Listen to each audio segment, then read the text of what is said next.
श्रीं वाग्देव्य सरस्वत्यै नमः। ॐ ऐं ह्रीं श्रीं वाग्देव्य सरस्वत्यै नमः। ॐ ऐं ह्रीं श्रीं वाग्देव्य सरस्वत्यै नमः। Namaste, namaste to all. Welcome back. We will discuss about the Naisargik Karaka of Jupiter. देव गुरु बृहस्पति इनका नाम है, जैसे हम सबको पता है कि जुपिटर देवों के गुरु होते हैं। और सबसे प्राइमरी चीज जो कि जुपिटर रिप्रेजेंट करते हैं ये है नॉलेज, ज्ञान। किसी भी किस्म की हायर नॉलेज हो और उसमें विजडम हो, फिलॉसफी हो, डीप कुछ बात हो या कुछ काफी बुनियादी बात हो, कुछ धर्म की बात हो, राइटियसनेस की बात हो, लॉ की बात हो, सोशल ऑर्डर की बात हो, विजडम की बात हो, तो इन सारे एस्पेक्ट्स के अंदर जुपिटर का रोल आ जाता है और जुपिटर इनके नैसर्गिक कारक होते हैं। For the sake of understanding and putting up things properly in the mind, मैंने कुछ सेक्शंस में जुपिटर का सेक्शन डिवाइड कर दिया है। So we will start one by one Jupiter के सेक्शन में। तो सबसे पहले जैसे हमने बात करी कि जुपिटर ज्ञान को दिखाते हैं और इंटेलिजेंस को दिखाते हैं, जिसको धी शक्ति हम बोलते हैं। धी शक्ति एक किस्म की काफी, एक तो अंडरस्टैंड करने की पावर है। सबसे पहली बात कि बुद्धि हो इंसान में कि वो चीज उसको समझ में आ जाए और वो उसको ग्रास्प कर ले और पचा ले ताकि वो उसको समझ पाए और फिर यूटिलाइज कर सके।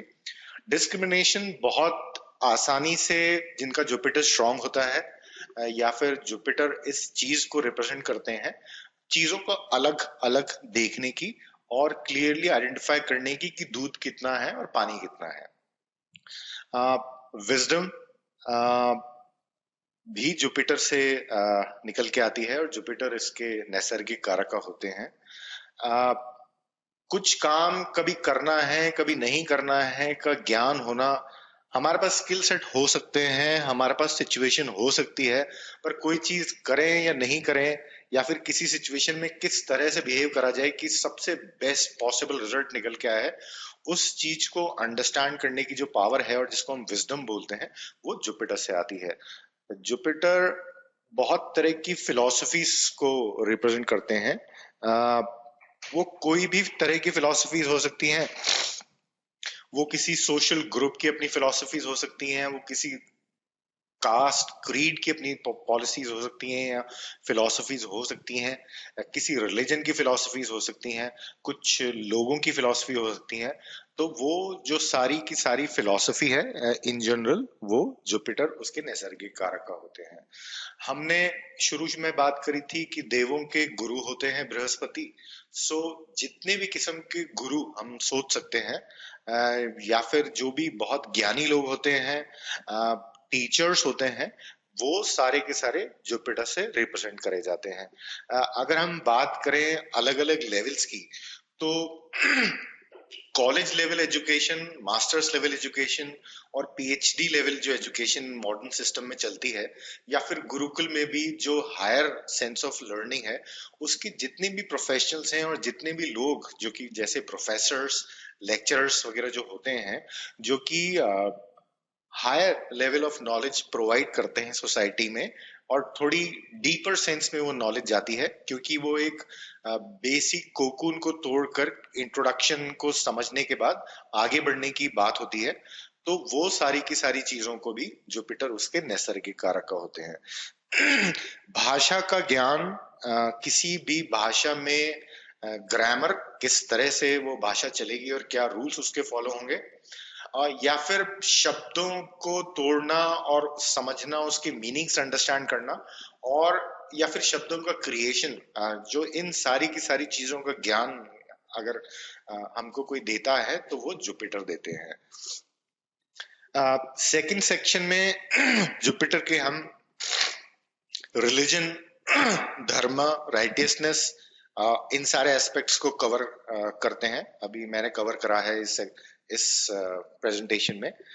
तो रिलीजन, कोई भी किस्म का रिलीजन हो, जुपिटर उसके कारक होते हैं, और ये जनरली धर्म रिप्रेजेंट करते हैं कि क्या राइट है और क्या रॉन्ग है। हर एक रिलीजन के अपने अपने परसेप्शंस होते हैं, और उसके हिसाब से, उस नॉलेज बॉडी के हिसाब से वहां पे कुछ चीजें सही होती हैं, कुछ चीजें गलत होती हैं।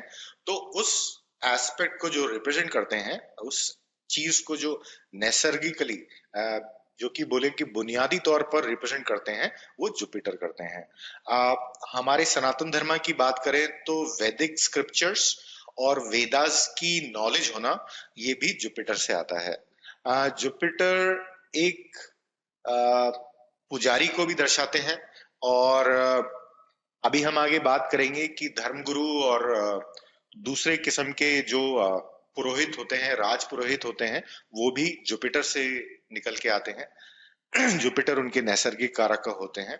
तो जितने भी तरह के प्रीस्ट होते हैं, और या फिर ब्राह्मण लोग होते हैं, जो कि, या फिर हम दूसरे फॉर्म में कह सकते हैं, जो कि सही फॉर्म में ब्राह्मण्स हैं, और जो कि अपना पायस फॉर्म में सनातन धर्म को फॉलो करते हैं और निभाते हैं, और अपना व्यवहार उसके हिसाब से रखते हैं, वो सब लोगों को भी जुपिटर ही रिप्रेजेंट करते हैं। कोई भी किस्म का रिलीजियस पर्सन हो, चाहे वो पोप हो, चाहे वो हमारे हिंदू धर्म के ज्ञानी महान गुरु हो, किसी भी सेक्ट के हों, वो कुछ भी प्रोपोगेट करते हों, जो भी सनातन धर्म से रिलेटेड है और वेदा से रिलेटेड है, उन सभी चीजों को पढ़ाने वाले, समझाने वाले जो लोग होते हैं, वो जुपिटर से रिप्रेजेंट करते हैं। जुपिटर हमारी सारी राइटियसनेस को दर्शाते हैं, और हमारे में जो एक कह सकते हैं कि अंतरात्मा की जो एक आवाज होती है, जो कि प्रभु की आवाज हर एक इंसान में होती है, जो कि उसको एक आवाज करा देती है, उसको एक महसूस करवा देती है कि कोई चीज सही है कि गलत है। वो अपने बाकी सर्कमस्टांसेस के हिसाब से उस चीज के ऊपर क्या करता है, वो एक अलग बात है, पर उसको जो एक बेसिक उसकी कॉन्शियसनेस के अंदर सही और गलत का जो ज्ञान, जो शक्ति करवाती है, वो जुपिटर से आती है। जुपिटर इंसान को काफी ड्यूटी माइंडेड भी बनाते हैं, और इंसान अपने धर्म, जो भी कर्म उसको करने चाहिए, उसके हिसाब से वो उन कर्मों को करता है। जुपिटर उन सारी ड्यूटीज को, जो कि वर्ल्डली फॉर्म में हमको मिलती हैं, या जिनको हम आगे से बढ़कर भी एक्सेप्ट करते हैं अपने आप इनिशिएटिव लेके, वो भी हमको जुपिटर से पता चलती हैं। दुनिया में शांति बनी रहे, अच्छा सौहार्द का वातावरण बना रहे, और सब लोग मिलजुल के चलते रहे, मिलजुल के जीते रहे, और अपना जीवन बसर करें, ये जुपिटर की रिस्पॉन्सिबिलिटी होती है, और ये वर्ल्ड पीस को रिप्रेजेंट करते हैं। तो किसी भी फॉर्म में जो भी लोग पीस को रिप्रेजेंट कर रहे हैं और जो वॉर के बिल्कुल अगेंस्ट होते हैं, वो सब लोग भी जुपिटर को रिप्रेजेंट करते हैं। जेंटलनेस, काइंडनेस, ट्रूथफुलनेस, सच बोलना, सच से प्यार करना, और हम्बल रहना, इसका मतलब स्वाभिमान और अहंकार में बहुत फूला न समाना, और अपने ज्ञान को प्रभु की दी हुई एक शक्ति समझना या उनकी ब्लेसिंग समझना, और धरती पर चलते रहना। कहने का मतलब यह है कि आकाश में बहुत ऊंचा न उड़ना और अहंकार में न आना। ये सब चीजों की जो पावर मिलती है, वो भी जुपिटर से मिलती है। जुपिटर इंसान में फेथ दर्शाता है कि वो विश्वास कर सकता है कि नहीं कर सकता है, या फिर वो विश्वास करेगा तो वो किन चीजों पर विश्वास करेगा, ये भी जुपिटर दर्शाता है। तो जो इंसान का फेथ का एस्पेक्ट है, इसका भी नैसर्गिक कारक जुपिटर होते हैं, बृहस्पति होते हैं, गुरुदेव होते हैं। शर्म हम लोगों में बनी रहे, और हम लोग अपनी मर्यादा के दायरे में रहें, और कुछ भी इस तरह का असामाजिक और कुछ भी डिसऑर्डर फैलाने का काम न करें। तो उस एस्पेक्ट को जो हमको गाइड करके रखता है या बाउंड करके रखता है कि हम अपने लिमिट्स में रहें और शर्म जैसी चीज को समझते रहें और उसको करें। उस चीज का नैसर्गिक कारक कभी जुपिटर होते हैं। इंसान अगर बहुत गिर जाता है तो हम लोग हिंदी में कुछ बोलते हैं कि आपको शर्म आनी चाहिए कि आपने इस तरह का काम कर दिया। हम भी देखते हैं कि कोई आदमी अगर किसी से रिश्वत खा रहा हो या फिर कोई दहेज ले रहा हो या फिर कोई किसी के साथ कुछ अत्याचार या अन्याय कर रहा हो, तो हम लोग यही कहते हैं कि आपको शर्म आनी चाहिए क्योंकि आपने काफी डिसऑनर का काम करा है और आपको एक रेस्पेक्टेबल बिहेवियर दूसरे लोगों के साथ करना चाहिए। सो जो भी आपने लॉज तोड़े हैं या सोशल नॉर्म्स को फॉलो नहीं करा है या फिर आपने ह्यूमैनिटेरियन पॉइंट ऑफ व्यू से भी अगर किसी चीज को नहीं सोचा है और सिर्फ अपने स्वार्थिक लाभ को देखकर या अपने अहंकार में आकर या अपने मद में आकर कोई चीज करें, तो उस चीज को रोकने की जो पावर हमारे में है कि हमें शर्म रहे, वो सब चीजों के भी कारक जुपिटर ही होते हैं। थर्ड लेवल में ये वो सारे लोगों को रिप्रेजेंट करते हैं जो कि सरकार में मिनिस्टर लेवल के काम करते हैं।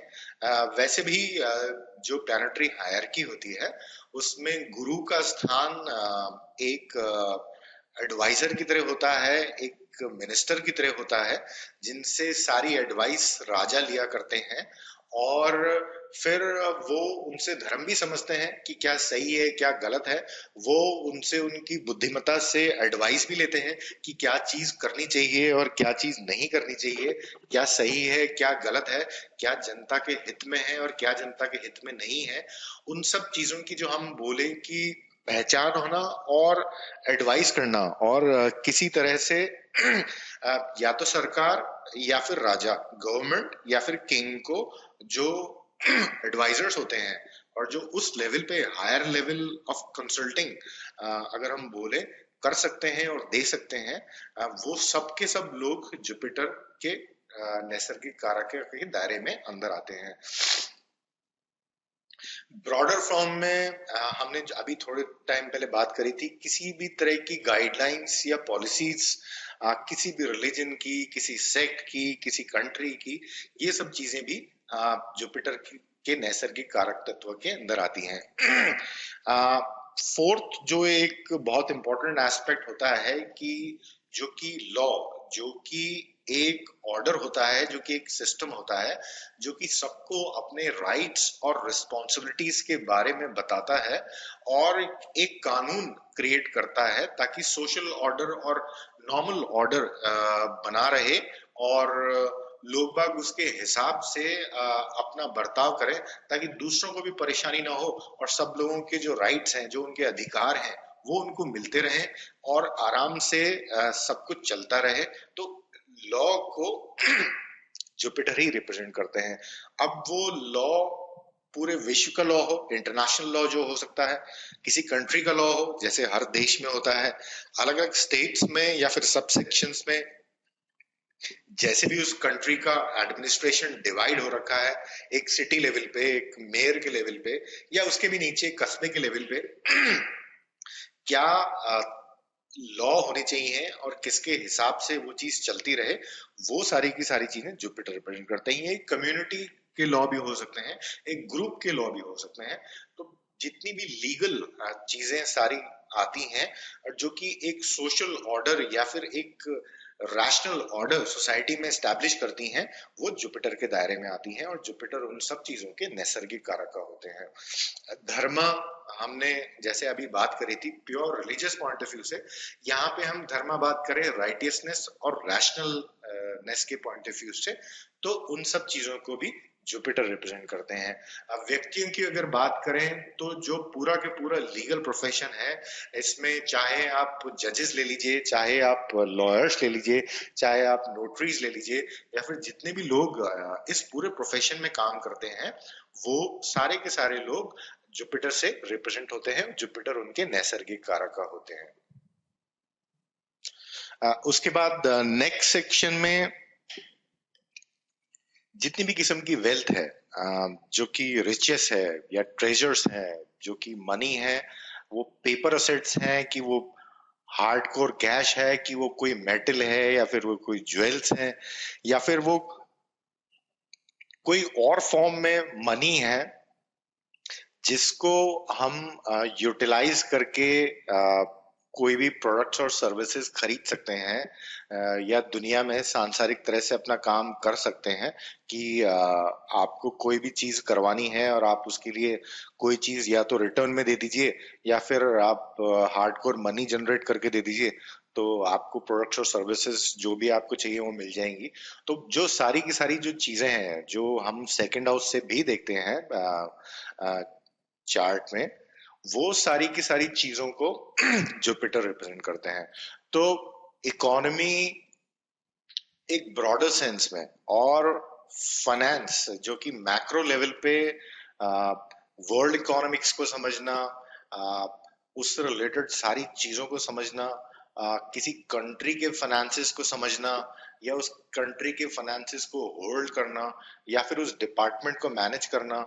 तो ये सारी की सारी चीजें जो कि फाइनेंस, इकोनॉमी, फाइनेंशियल इंस्टीट्यूशंस भी, कितने तरह के इन्वेस्टमेंट बैंक्स और बाकी फाइनेंशियल इंस्टीट्यूशंस होते हैं, जैसे इंटरनेशनल स्केल पे इंटरनेशनल मॉनेटरी फंड होता है, जो कि हर एक कंट्री को ग्रोथ डेवलपमेंट के लिए पैसा उधार देता रहता है, लोन देता रहता है, और लोग अपने प्रोजेक्ट्स को फाइनेंस कर सकते हैं, और फिर वो कुछ आर्थिक तरक्की कर सकते हैं, या फिर अपने लोगों की जिंदगी अच्छी बना सकते हैं, और इस धरती पर काफी सारे लोगों का जो रहना है और सारा गुजारा होता है वो अच्छे से हो सके। तो वो सारे जो एस्पेक्ट्स हैं जो कि मॉनेटरी फॉर्म में उसको मैनेज करते हैं, या उसको अंडरस्टैंड करते हैं, या कोर उस एस्पेक्ट के लिए काम करते हैं, वो सारे की सारी चीजों को भी जुपिटर रिप्रेजेंट करते हैं। किसी जैसे अभी हमने आईएमएफ की बात करी थी, वहां पे काम करने वाले लोग, finance minister of a country, to finance in a very small scale.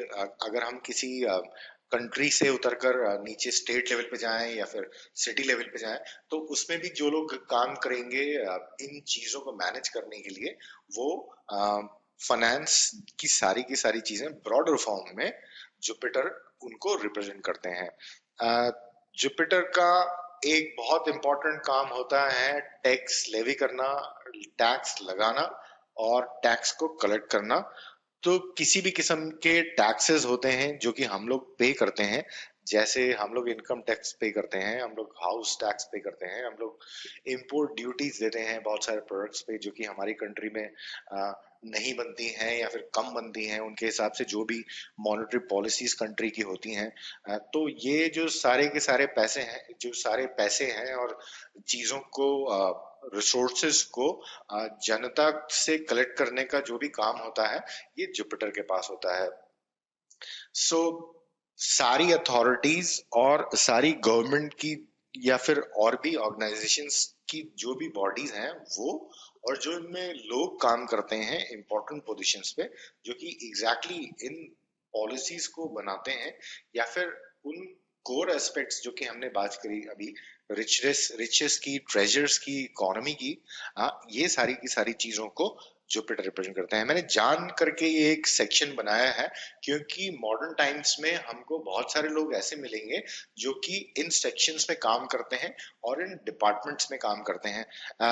आमशा rulers, अगर हम, जैसे हम आगे जाके अभी डिस्कस करेंगे डिटेल में, तब हमको क्लियरली सबसे पहले तो हम आइडेंटिफाई कर पाएंगे कि ये आदमी सरकार के लिए काम करेगा फाइनेंस डिपार्टमेंट में ही, या फिर ये आदमी फाइनेंस का अपना खुद का बिजनेस खोलेगा, या फिर ये आदमी किसी प्राइवेट कंपनी में फाइनेंस के लिए काम करेगा। तो वो जो या फिर ये किसी कंट्री के फाइनेंशियल लॉज को ट्रांसफॉर्म करेगा, या फिर उसमें सुधार लेके आएगा, या फिर उसमें बढ़ोतरी की चीजें प्रपोज करेगा, ये नीचे तबके के लोगों के फाइनेंस के लिए काम करेगा, या फिर ये और अमीरों को और अमीर बनाने के लिए काम करेगा।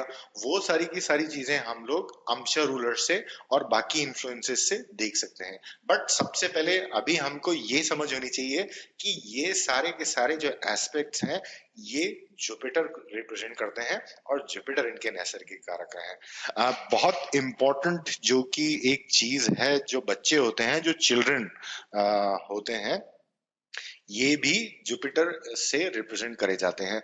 जुपिटर सोसाइटी में, जैसे हमने बात करी थी, भी लॉ एंड ऑर्डर और सोशल सिस्टम ये सब स्टैब्लिश करते हैं। तो एक रिलेशनशिप में लेजिटिमेसी बनी रहे और वो एक रिलेशनशिप लीगल बना रहे, उसमें क्लियरिटी होना बहुत जरूरी है कि कौन किसकी संतान है और कौन किसके फादर मदर हैं, कौन किसके सिबलिंग्स हैं, उसके भाई बहन कौन है। और आगे जो हमारी पूरी फैमिली ट्री या जो हायरार्की चलती है, जो कि रिलेशनशिप्स फिर हमारे सारे होते हैं, जिनके बेसिस पे फिर सोसाइटी क्रिएट होती है। और डिफरेंट डिफरेंट हम नाम देकर एक रिलेशनशिप दूसरों के साथ बनाते हैं।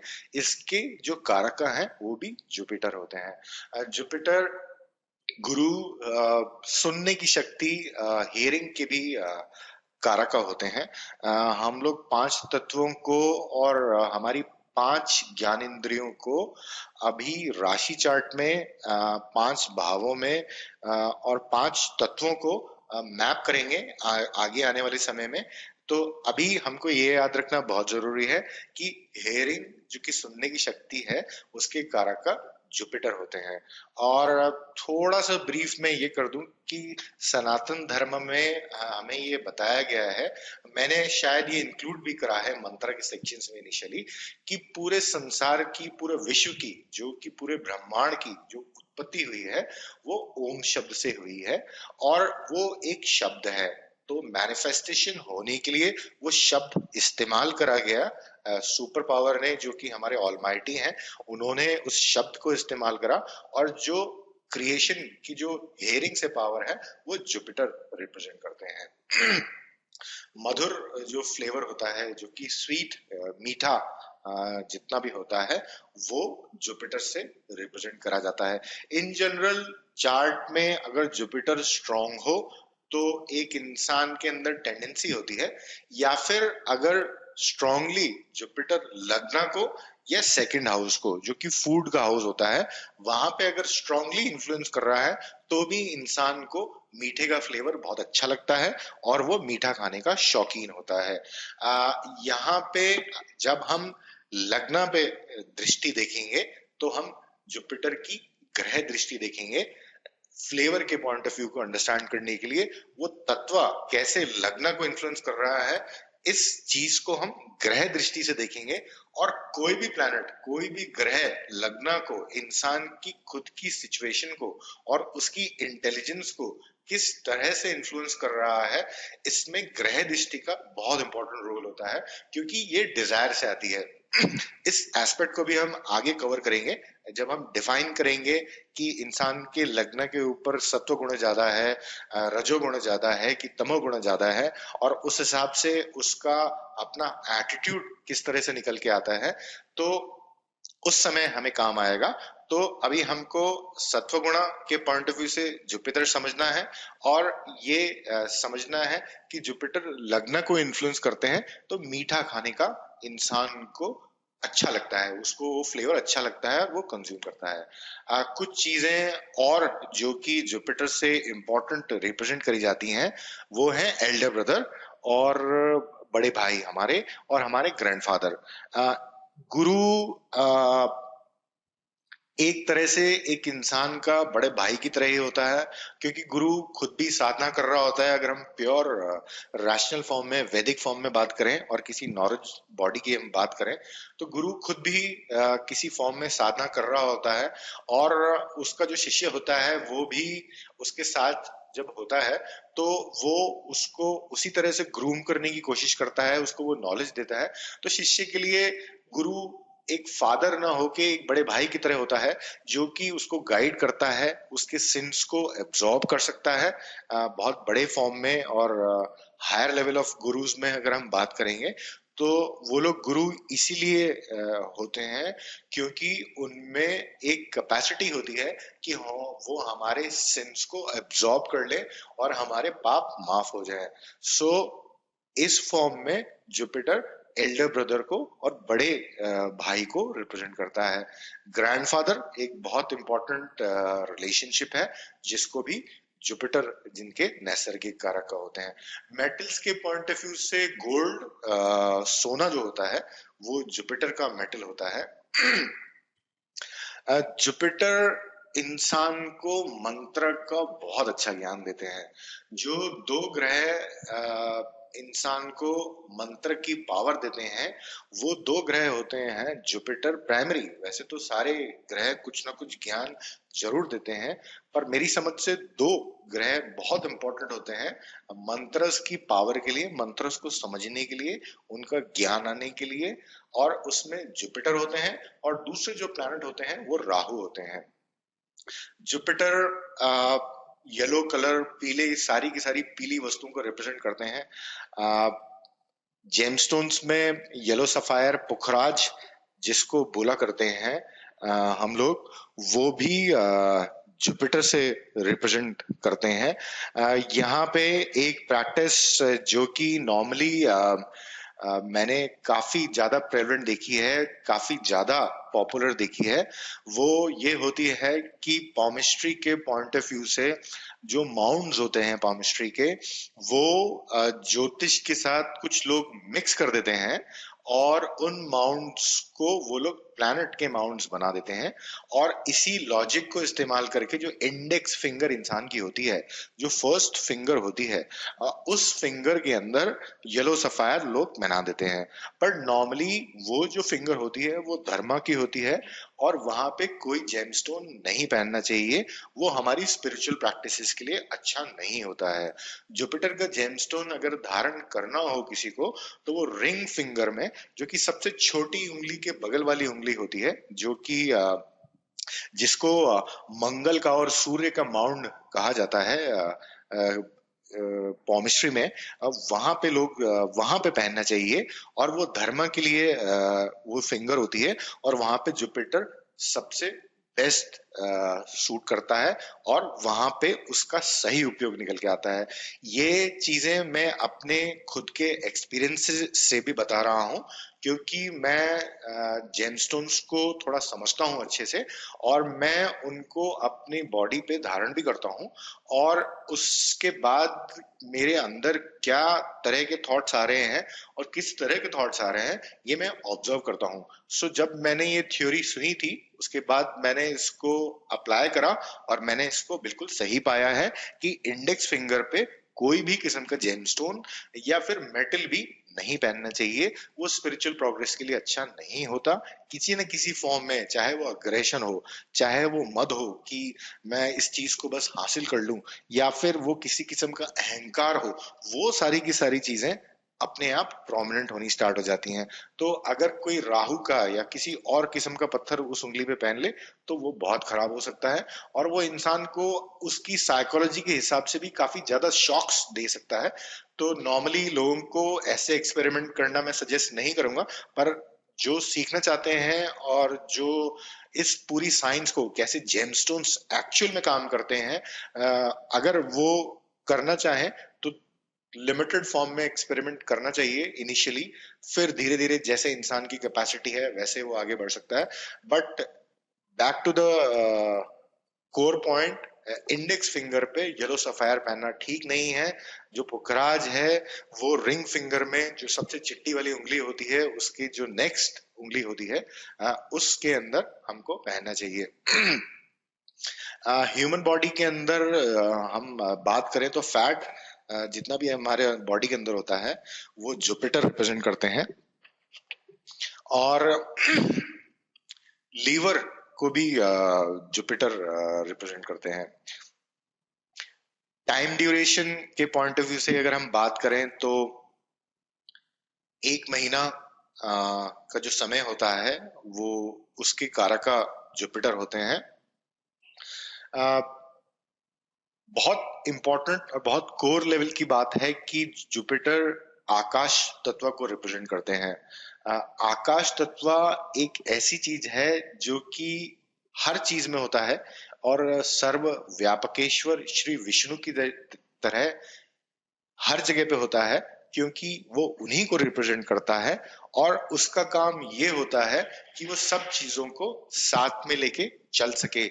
उसके बिना किसी भी चीज का अपने आप में अस्तित्व कुछ महत्वपूर्ण नहीं होता, कुछ मीनिंगफुल नहीं होता। तो जो भी आकाश तत्व की चीजें हैं, वो सब चीजों को बाइंड करके रखती हैं, वो सब चीजों को साथ में लेके चलने की, साथ में एग्जिस्ट करने की कैपेसिटी, पावर देती हैं। अगर हम किसी बड़ी सिटी की बात करें जहाँ पे बहुत diverse social background, economic level और और अलग तरह के बैकग्राउंड्स के लोग रहते हैं, नेशनैलिटीज के लोग रहते हैं, अलग कम्युनिटीज के लोग रहते हैं, वो आपस में झगड़ा ना करें और नॉर्मल तरह से लॉ बना के वहां पे वो लोग सौहार्द के साथ, खुशी के साथ एग्जिस्ट करते रहें और अपनी जिंदगी जीते रहें। इस चीज की इंपॉर्टेंस भी आकाश तत्व से ही समझ में आती है और जुपिटर उसके भी नैसर्गिक कारक हैं। भक्ति और वर्शिप की अगर हम बात करें तो श्री विष्णु अवतार में वामन देव जो हैं वो जुपिटर से रिप्रेजेंट करे जाते हैं।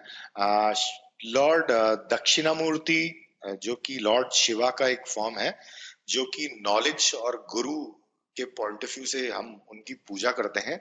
हाईएस्ट फॉर्म ऑफ विजडम और नॉलेज और सेंस ऑफ डिस्क्रिएशन, डिस्क्रिमिनेशन वो हमको प्रोवाइड करते हैं और हमको ज्ञान देते हैं।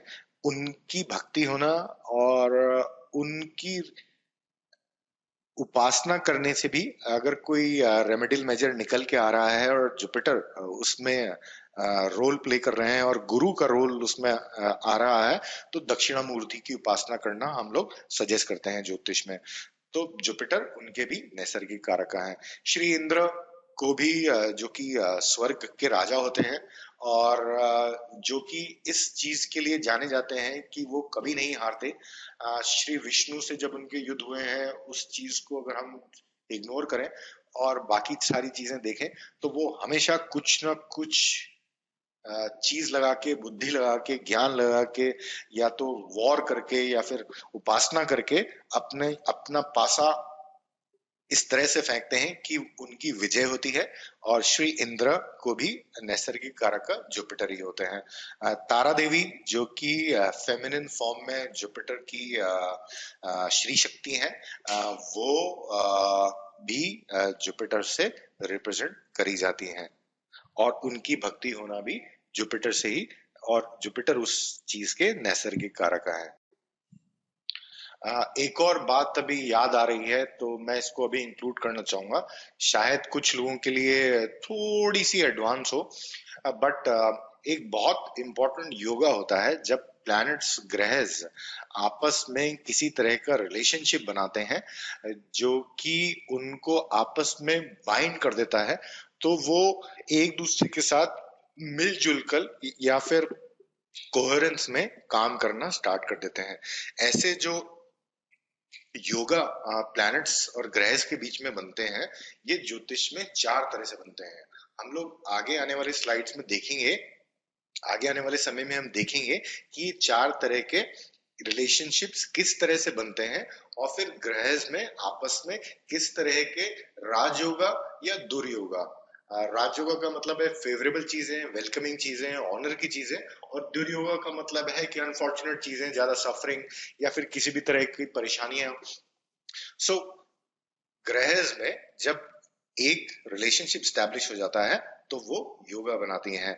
और ज्योतिष में एक बहुत इंपॉर्टेंट योगा होता है जिसको बोला जाता है धर्म कर्म अधिपति योगा।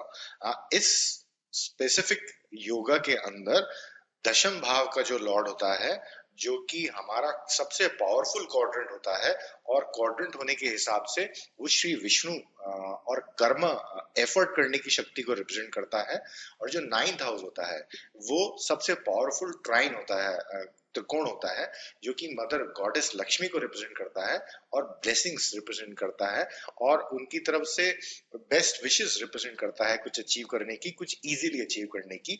तो जब इंसान के कुंडली में धर्म 10th हाउस, 9th हाउस और कर्म 10th हाउस का जो लॉर्ड होते हैं, जो प्लैनेट उनको गवर्न कर रहे हैं, वो आपस में अगर योगा बना लेते हैं तो इंसान के जो कर्म होते हैं वो काफी धर्म के साथ एसोसिएटेड हो जाते हैं और वो एक राइटियसनेस का एस्पेक्ट, एक वेलबींग का एस्पेक्ट, एक सबके लिए कुछ अच्छा करने का एस्पेक्ट उसके साथ अपने आप अटैच हो जाता है। So coming back to the नैसर्गिक कारक point of view of Jupiter, ये जो धर्म कर्म अधिपति योगा होता है, ये अगर राशि चार्ट में हो नौमान चार्ट में हो या फिर D10 चार्ट में भी मैंने देखा है कि ये काफी पावरफुल तरह से काम करता है। इसकी ऑर्डर हायरकी हम लोग बाद में डिस्कस कर लेंगे, बट इम्पोर्टेंट बात अभी ये है प्लैनेट के कारक, नैसर्गिक कारक का पॉइंट ऑफ व्यू से, कि कुछ ज्ञानी लोगों का, कुछ पंडित लोगों का ज्योतिष में ये भी मानना होता है कि जब जुपिटर और मरकरी, बुध का कॉम्बिनेशन हो जाता है तो भी ये एक किस्म का धर्म कर्म अधिपति योगा बनता है। क्योंकि हमने कुछ समय पहले बात करी थी कि मरकरी किसी भू तत्व को रिप्रेजेंट करते हैं, कर्मस को रिप्रेजेंट करते हैं, स्किल्स को रिप्रेजेंट करते हैं, अचीवमेंट्स को रिप्रेजेंट करते हैं, कुछ कॉन्क्रीट करने को रिप्रेजेंट करते हैं। और जुपिटर सारा के सारा भी हमने डिस्कस करा, राइटियसनेस को, धर्म को, लेजिटिमेसी को रिप्रेजेंट करते हैं, करेक्टनेस को रिप्रेजेंट करते हैं, शर्म को रिप्रेजेंट करते हैं, ऑनर को रिप्रेजेंट करते हैं। तो ये सारी दोनों ग्रह जब आपस में योग कर लेते हैं, या तो उनकी युति हो या वो एक्सचेंज हो, ये हम आगे डिफाइन करेंगे, तो भी कुछ ज्ञानी पंडितों के हिसाब से धर्म कर्म अधिपति योगा बनता है। ये योगा विष्णु योगा के नाम से भी जाना जाता है।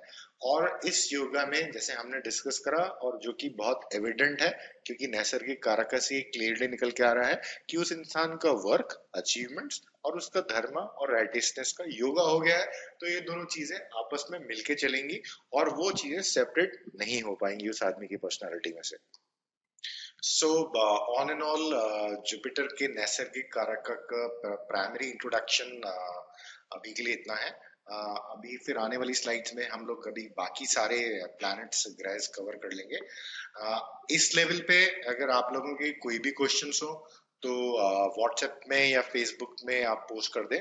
नहीं तो अभी कुछ डाउट्स आ रहे हैं तो चाहें तो वेट कर लें, चाहें तो पूछ लें, और हम लोग उन क्वेश्चंस के आंसर करते हैं। Thank you.